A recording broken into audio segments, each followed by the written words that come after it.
Ngayong 2025 sa Season 2 ng Aksyon Laban sa Kahirapan ng National Anti-Poverty Commission o NAPSI.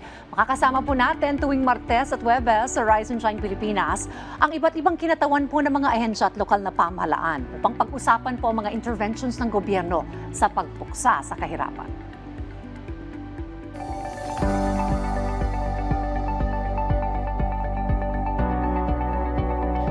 Sa ating po bagong season, tututukan po natin yung convergence o yung pagsasama-sama po ng mga programa at stakeholders sa patuloy na pagpapaunlad ng mga komunidad at ng ating pong pamayanan.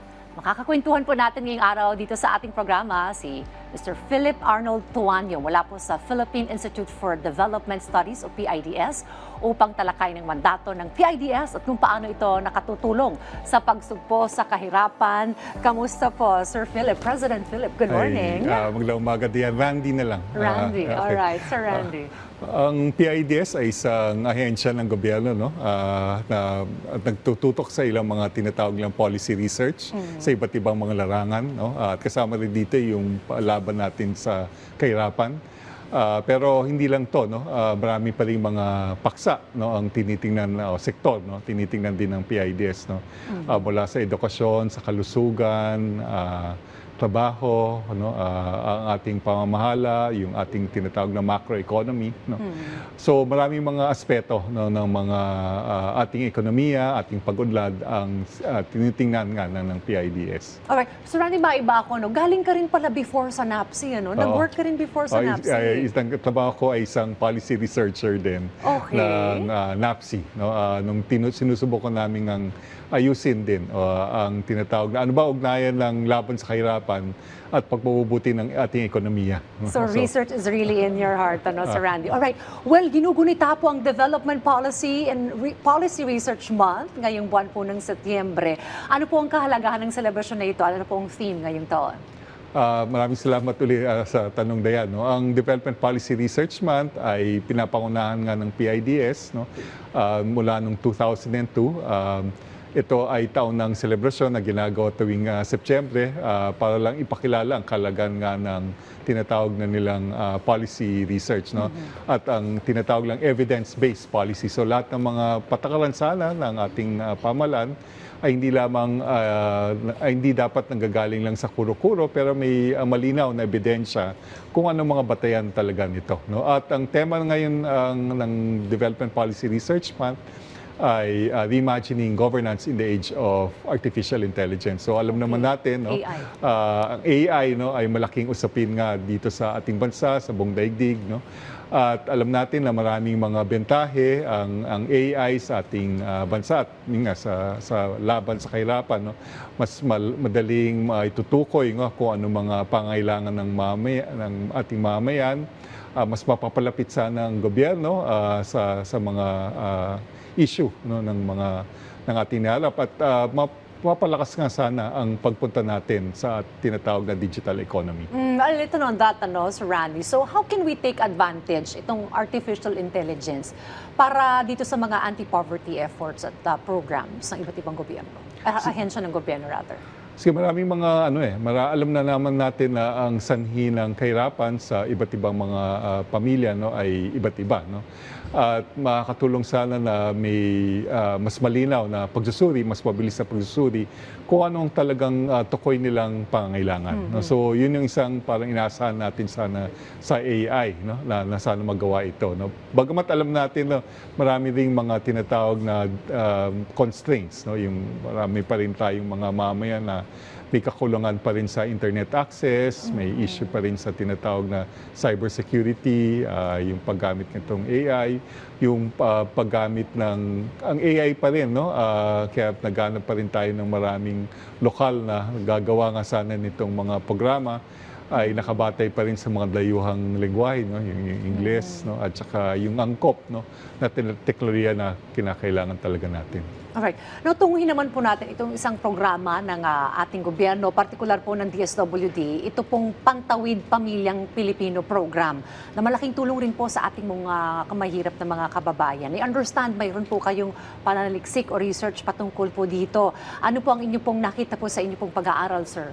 Ang PIDS po ay isa sa mga kasama sa technical working group, no, na inatasan ng batas nga na in-institutionalize nga yung 4Ps para tuwi ng pag-aralan, no, kung ano ba talaga nagiging epekto ng 4Ps, anong tinatawag nilang impact, no, sa mga beneficiaries nga nito, no. Nagkaroon ng pag-aaral noong 2010, tapos 2013 dito nagsimula yung pag-aaral ng PIDS. Meron siyang pag-aaral na ginawa noong 2021, 2022. Okay. Tapos ngayon din, no, may tinatawag na ika-4 na yugto ng tinatawag na impact assessment na ginagawa ngayon at tinatapos nga nito, no. So isa sa mga programa na pinag-aaralan nga din ng PIDS ay ipabuti nga itong 4Ps program, at maraming mga magandang epekto na nakita nga ng mga pag-aaral ginawa ng mga mananaliksik, no, sa PIDS. Na yung una nga, yung dahil isa sa mga kondisyon, no, ng pagpapatuloy ng mga pamilya nito sa programa ay dapat makapagtapos, no, ng pag-aaral ang mga anak, no, ng mga pamilya na nakakatanggap ng programa. So mataas pa rin, no, ang tinatawag lang attendance rate, no, participation rate na ng mga bata, no, sa kanilang pag-aaral, no. Sa larangan naman ng kalusugan, isang condition naman ay dapat may regular na check-up mga nanay, no, sa mga health centers, at ganoon na rin, no, dapat na rin ay may immunization yung mga bata. So at nakita, no, na malakas ang access, no, ng mga nanay, no, sa mga health programs, no, kasama din dito yung programa na may tinutukoy yung maternal health at reproductive health programs para sa kanila, immunization, no, mataas pa rin to. Isang condition din ng programa ay yung pagdalo ng mga pamilya sa tinatawag na Family Development Sessions, o FDS, no. Dito tinatalakay yung paano ba pwedeng sumama, makilahok, no, ang mga pamilya sa usapin ng mga munisipyo, no. So napapalalim, no, ng 4Ps ang kalaman ng mga pamilya, no, patungkol sa itong mga sa partisipasyon sa kanilang bayan, munisipyo, ang kanilang kaalaman, no, patungkol sa disaster response, no, at iba-iba pa. Okay. So pagdating po sa pagiging epektibo po ng programa para po umangat ang antas ng buhay ng ating pong mga Filipino household, very effective po itong 4Ps program, sir?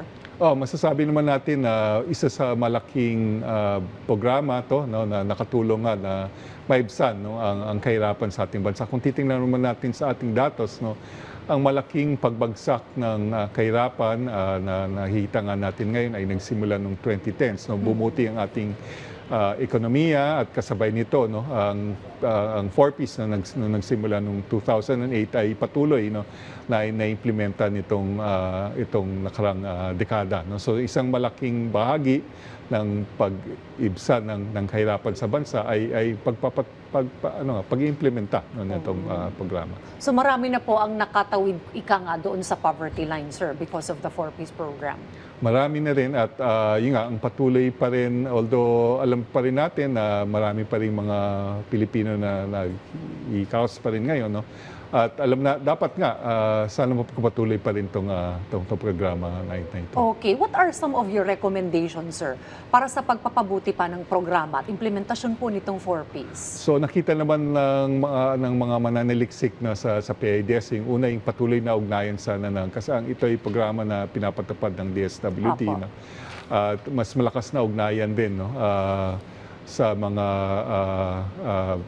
ng DSWD at saka DOH, no, para mapalakas pa rin ang mga serbisyong kalusugan para sa sa mga pamilya na nakatanggap ng benepisyo.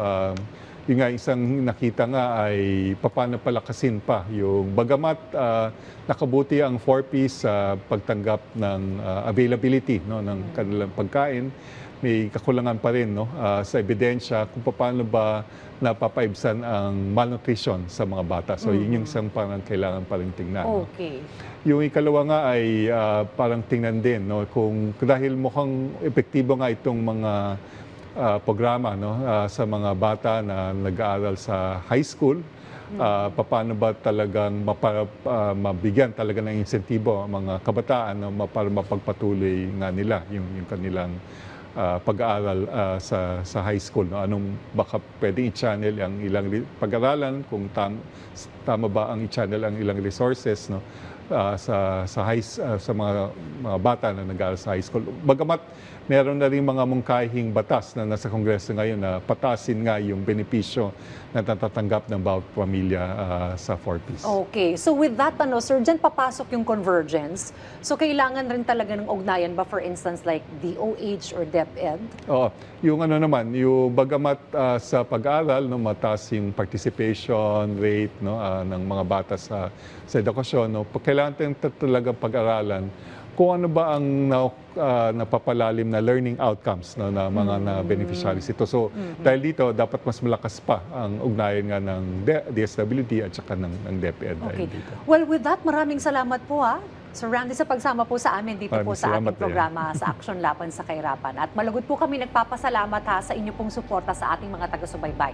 Hinihikayat po namin kayo muling tumutok sa ating programa sa darating po yung Webes. At ito, Sir Randy, samahan nyo ako at sabay-sabay tayong umaksyon laban sa kahirapan.